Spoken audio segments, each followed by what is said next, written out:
ሰላም ጤና ይስጥልን። የጊዮን ዜና መረጃዎችን እነሆ። የአማራ ህዝብ ብቻ ሳይሆን ከብልጽግና አገዛዝ ጋር ይፋዊ ጦርነት ውስጥ ያሉ የፖለቲካ ኃይሎችን ያገለለ የምክክር ጉባኤ በመሆኑ ከአማራ ህዝብ ብቻ ሳይሆን ሌላው ኢትዮጵያዊ ቢሆን በዚህ ጉባኤ በትክክለኛ ወኪሎቹ አማካኝነት እየተሳተፈ ነው ብለን አናምንም ሲል አፋብን አስታወቀ።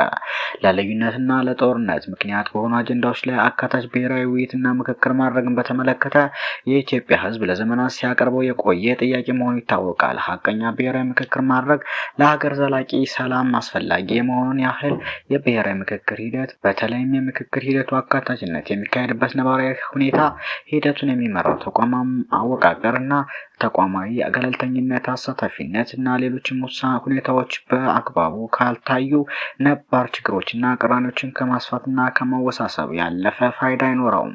በብልጽግና አገዛዝ ጦረኝነትና ዘረፈጅ የቀውስ አገዛዝ ምክንያት ዓመታትን የተሻገረና የሚሊዮኖችን ህይወት ያመሰቃቀለ ደም አፍሳሽ ጦርነት ውስጥ ያለችው ሀገራችን ይህን በህዝብ ላይ የተከፈተውን ጦርነት ያወጀው አገዛዝ ጦርነትን ለማቆም ምንም አይነት ፍላጎት ባላሳየበት ሁኔታ ውስጥ የሚደረግ የምክክር ድግስ በጀት ከማባከንና ለአገዛዙ የገጽታ ግንባታ ከመስራት ያለፈ ፋይዳ አይኖረውም። ባለፉት ዓመታት በዳበሳ ከሚታወቁ የሀገሪቱ እውነቶች መካከል ጦርነት፣ ስደት፣ መፈናቀል፣ ጅምላ ጭፍጨፋና ማንነትን መሰረት ያደረጉ ግልጽ ጥቃቶች በአገዛዙ ስፖንሰርነት እየተፈጸሙ ነው። በብልጽግና የቀውስ አገዛዝ ምክንያት ሚሊዮኖች ተሰደዋል። በርካቶች በአገዛዙ የጸጥታ መዋቅር ንብረታቸውን ተዘርፈዋል።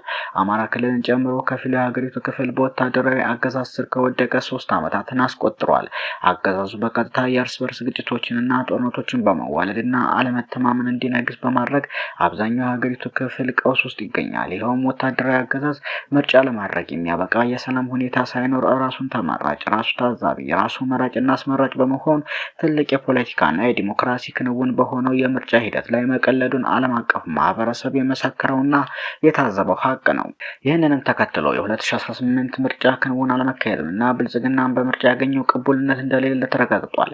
አገዛዙ ይህንን በምርጫ ድግስ ያጣውን ቅቡልነት በምክክር ለማግኘት ጥረት እያደረገ ቢሆንም የብሔራዊ ምክክር ሂደቱን ለማሰናዳትም ሆነ በባለቤትነት ለማስኬድ የሚያበቃ የህግ መሰረት ግን የለውም። ሀቀኛ ብሔራዊ ምክክርን መምራት የሚችል ኮሚሽን በኢትዮጵያ ውስጥ ባሉ ተፋላሚ ኃይሎች ይሁንታ የተሰጠው ሲቪክ ማህበራትን ጨምሮ በሁሉም ኃይሎች ተሳትፎ የተቋቋመና ገለልተኝነቱም የተረጋገጠ መሆን ይገባዋል።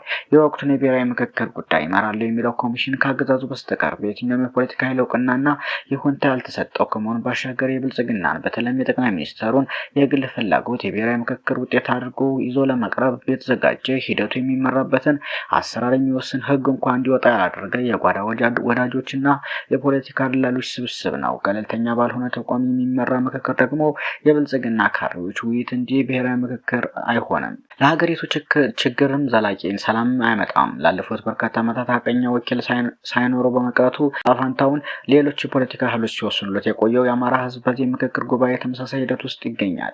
በአብንና በአማራ ብልጽግና ስም ከየጎዴው ተለቃቅመው በጉባኤው አማራን ወክለን እንሳተፋለን የሚሉ በአማራ ላይ ይፋዊ ጦርነት ያወጀውን ዘረፈጅ አገዛዝ የተቀበሉ የብልጽግና ወኪሎች እንጂ ለአማራ ህዝብ መብትና ጥቅም ቅንጣት ታክል አስተዋጽኦ ማድረግ የማይችል በመሆናቸው ይህን የምክክር ጉባኤ የአማራ ህዝብ ያልተወከለበትና የማይሳተፍበት መሆኑን በታሪክ ፊት ተመዝግቧል። የአማራን ህዝብ ብቻ ሳይሆን ከብልጽግና አገዛዝ ጋር ይፋዊ ጦርነት ውስጥ ያሉ የፖለቲካ ኃይሎችን ያገለለ የምክክር ጉባኤ በመሆኑ ከአማራ ህዝብ ብቻ ሳይሆን ሌላው ኢትዮጵያውያን ቢሆን በዚህ ጉባኤ በትክክል ወኪሎቹ አማካኝነት እየተሳተፈ ነው ብለን አናምንም ሲል ገልጿል። ይህ በእንዲህ እንዳለ በትግራይ ክልል ከፍተኛ ጥሬ ገንዘብ እጥረት በመከሰቱ ነዋሪዎች ጥሬ ገንዘብ ለማግኘት እስከ 25% የሚደርስ ኮሚሽን እንደሚከፍሉ ዋዜማ አረጋግጫለሁ ብላለች። ጥሬ ብር ከአፋርና አማራ አዋሳኝ በገንዘብ አዘዋዋሪዎች አማካኝነት ወደ ትግራይ እየገባ በኮሚሽን እንደሚሸጥ ምንጮች ነግረውናል።